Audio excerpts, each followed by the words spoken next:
Welcome back to the kitchen. Today we are going to make steak and vegetable shish kebabs. Before we begin, guys, make sure you subscribe, hit that bell button, the notifications, and like and share. That way I can make you guys a bunch more cool videos. Thanks a lot. The main ingredients that you're going to want are, of course, steak. We're going to use a sirloin steak.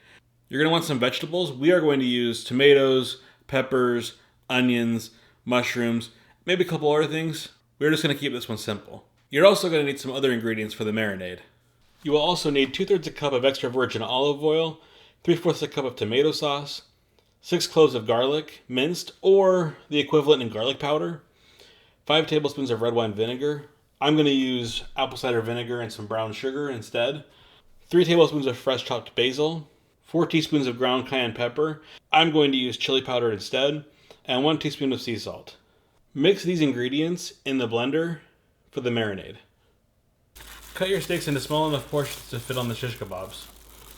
After you cut your steak to appropriate sizes, add it to a Ziploc bag. Pour your blend of marinade into the plastic bag. Try to get as much air out of the bag as possible, and then seal the bag. Place your steak into the fridge overnight. Before you cut your vegetables and get it ready for the rest of the prep, make sure you set your grill to 250 degrees. Next, chop your vegetables to appropriate sizes. We are now ready to start assembling the kebabs. I like to add some of the marinade to the vegetables as well. You can also do this while they're on the smoker or the grill. Season with salt and pepper. You may need to rotate these a couple times to get them coated evenly. Now it's time to take them out to the grill or the smoker.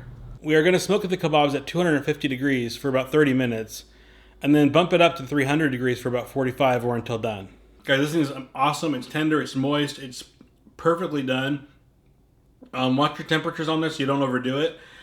I actually didn't have to do the full 45 minutes. I actually was done at about 15 to 20 minutes. So watch that recipe, guys. If you have smaller chunks, you're going to be done much sooner than the 45 minutes that I gave you in the beginning. So yeah, I would do it for sure 30 minutes at 250. That's going to give it that smoke flavor and also kind of make it more tender. And then bump it up to 300, but watch your temperatures from there on out. Anyways, guys, this is a great appetizer. It's a great meal. This thing is delicious. Anyways, subscribe. I'll see you guys later.